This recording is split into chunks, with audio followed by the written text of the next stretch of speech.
Bom dia, pessoal, sejam bem-vindos aqui ao Periscope.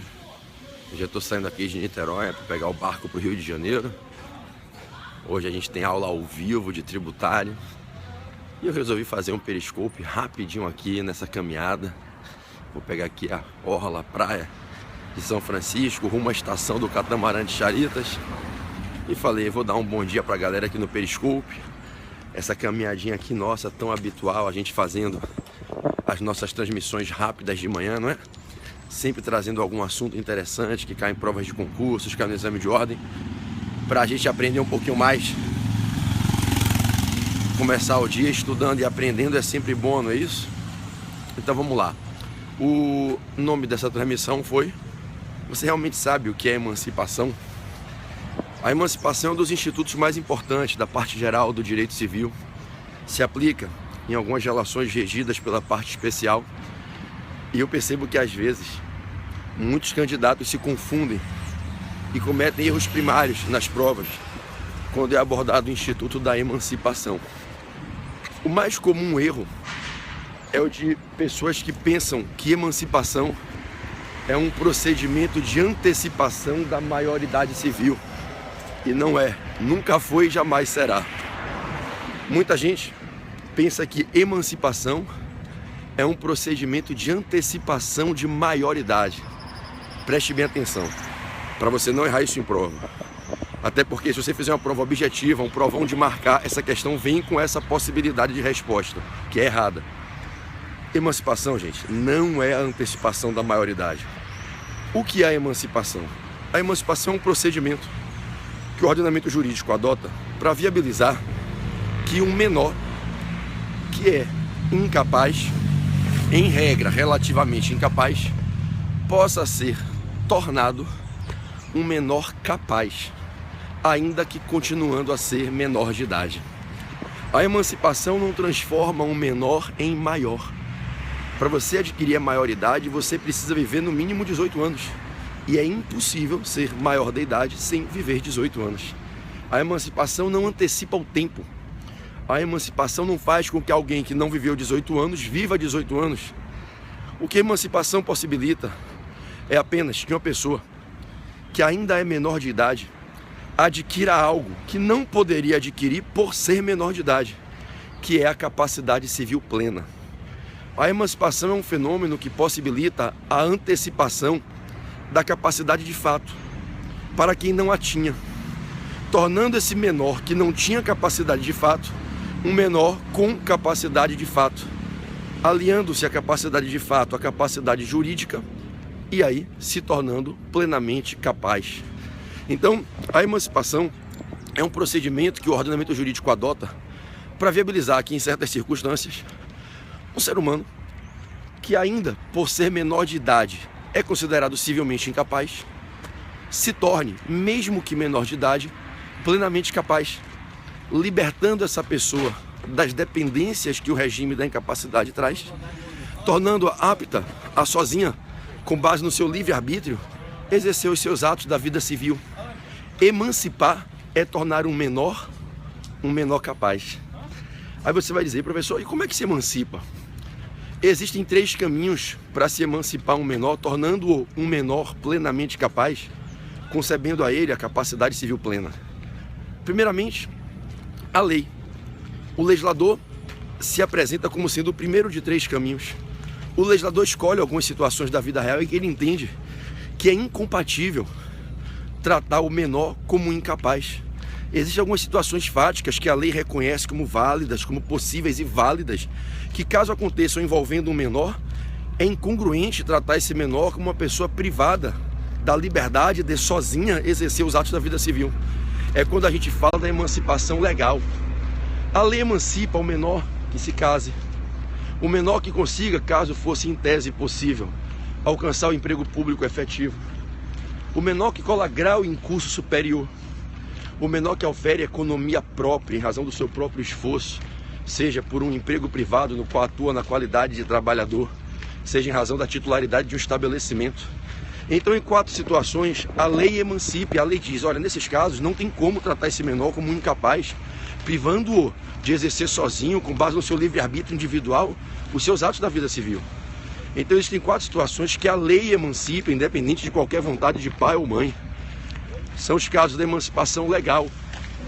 É a hipótese do casamento, o menor que casa. É a hipótese do menor que adquire emprego público efetivo. O menor que cola grau em curso superior.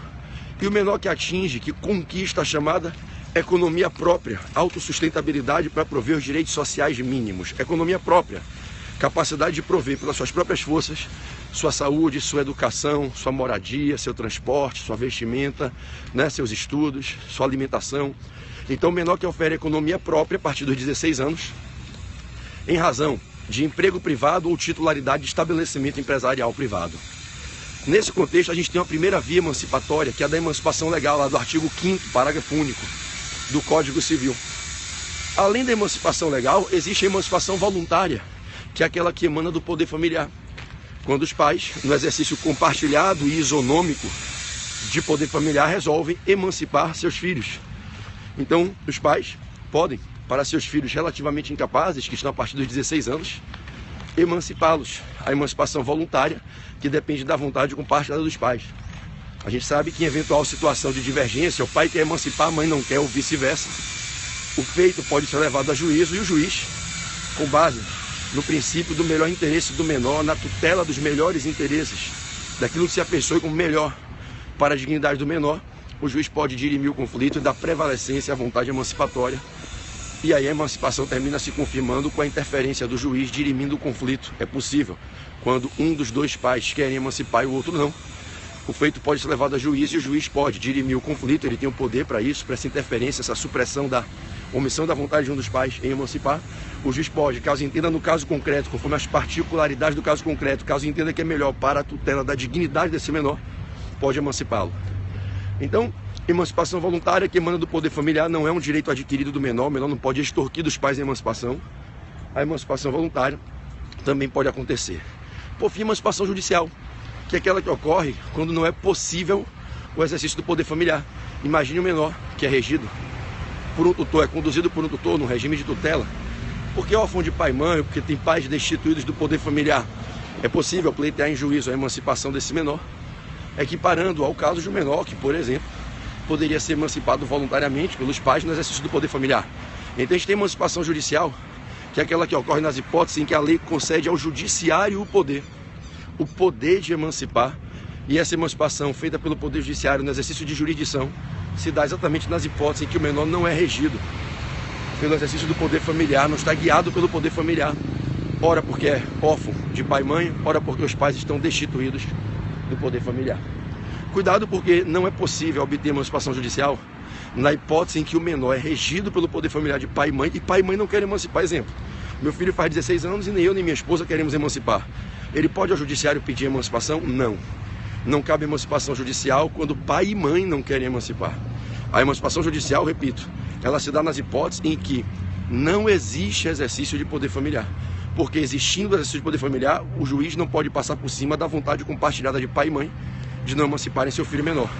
Reitero que a emancipação não é um direito adquirido do adolescente, ela é um direito potestativo dos pais. Ocorrendo emancipação voluntária, é importante dizer para vocês que se os pais resolvem emancipar seus filhos menores, ocorrendo emancipação voluntária, a emancipação é uma causa de extinção do poder familiar, jamais do dever de alimentos. Os pais que emancipam seus filhos menores continuam, evidentemente, se for o caso, com o dever de pagar alimentos, mas a emancipação que não vai extinguir o dever alimentar, vai extinguir o poder familiar.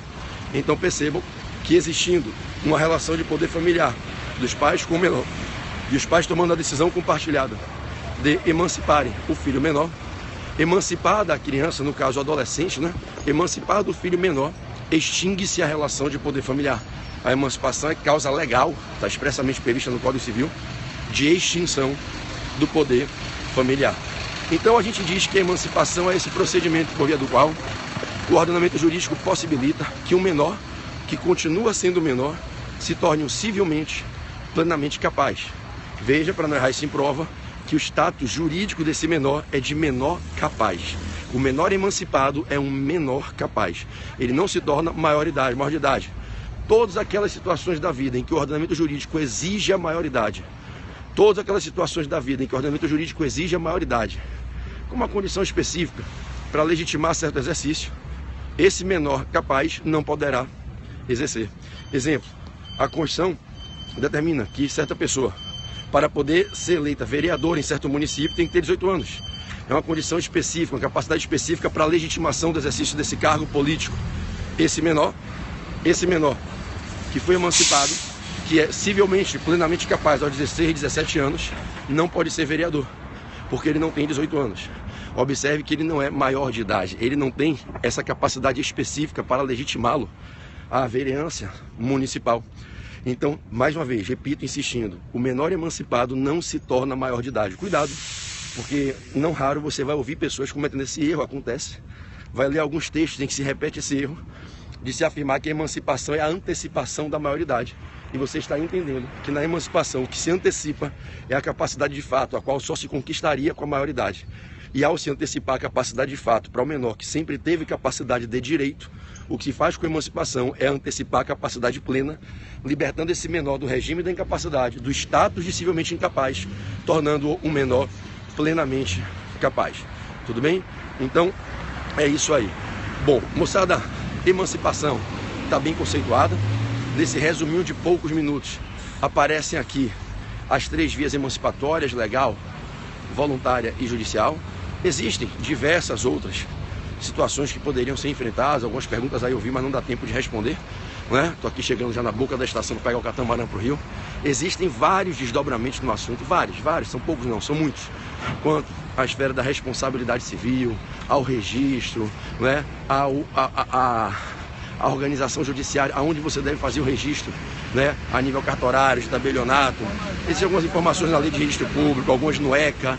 Existem diversos desdobramentos sobre o Instituto. Não é o caso aqui, não dá tempo de a gente conseguir, né, abordar esses detalhamentos. É uma rápida incursão aqui, somente para que a gente fale sobre o que é emancipação. Eu acho que a live alcança o seu objetivo. Você consegue visualizar o que é o procedimento emancipatório, suas 3 modalidades: legal, voluntária e judicial. Desejo a vocês um dia aí fabuloso, que vocês tenham verdadeiramente uma quinta-feira de muita prosperidade, de muito estudo, de muita dedicação para o cumprimento das metas, para que vocês alcancem os seus objetivos. Eu já estou chegando aqui para partir para o Rio de Janeiro. Graças a Deus a catraca ali está verde, não está vermelha, então eu não vou ficar barrado no próximo barco. Vou conseguir entrar e pegar o barco agora. E daqui a pouquinho tem uma revisão de tributário minha aí, né, acontecendo. E sábado tem um aulaço meu de tributário ao vivo, de manhã e de tarde. Quem quiser assistir, espero poder encontrá-los pelo Portal F3. Se tiver alguém aí que não segue meu Instagram e está assistindo essa live, meu Instagram é @PedroBarreto_Portal_F3. @PedroBarreto_Portal_F3. Meu Barreto é com 2 T. Então, se tiver alguém na live que ainda não segue o PB no Instagram, @PedroBarreto_Portal_F3. Beleza? Fiquem com Deus. Ótimo dia a todos. Na paz de Jesus.